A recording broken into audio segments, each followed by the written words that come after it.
Okay guys, nandito tayo sa unit. Yan.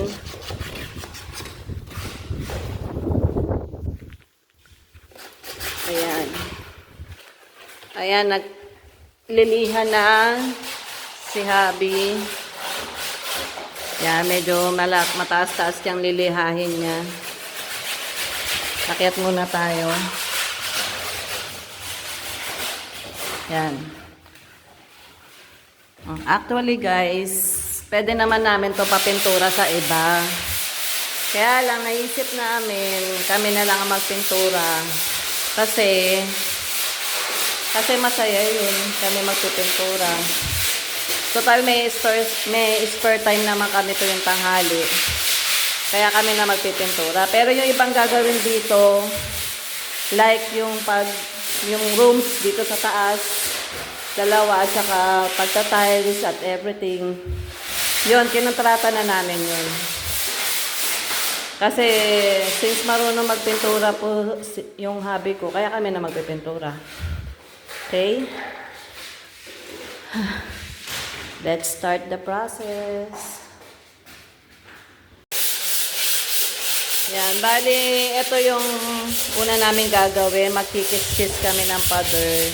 At maglalagay nitong lason, concrete neutralizer.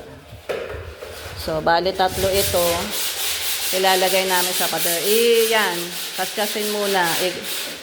Lihahin muna. Tapos lalagyan namin nito. Bumili kami nito. Tapos ito sa pintura. Tapos liha.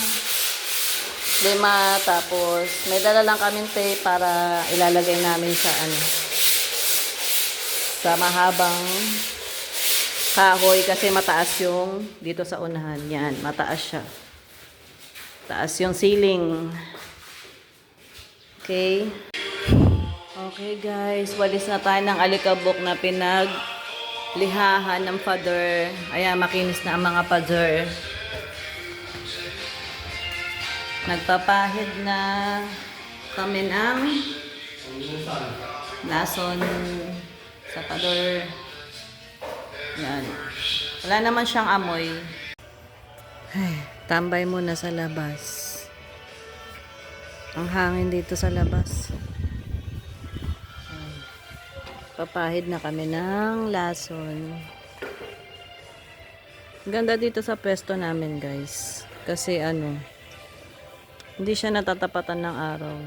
Unlike sa kabila, nasa kanila yung araw tanghali. Dito ang lilim. Yan galing. Okay. Day 2 guys. Ayan. Day 1, nakaskas na namin yung powder, tas nalason na. Ngayon naman, day 2, magpipintura kami ng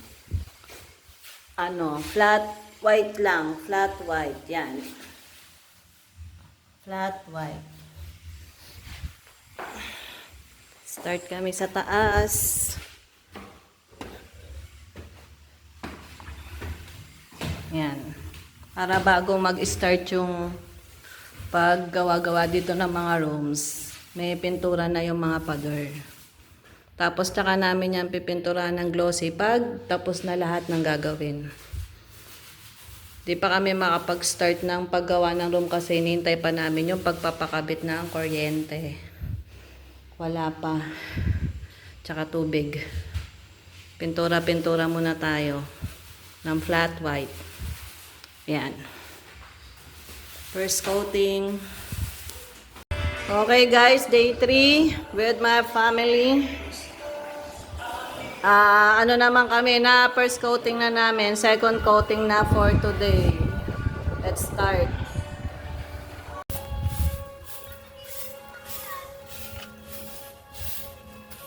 Ang hirap niya ipunta doon.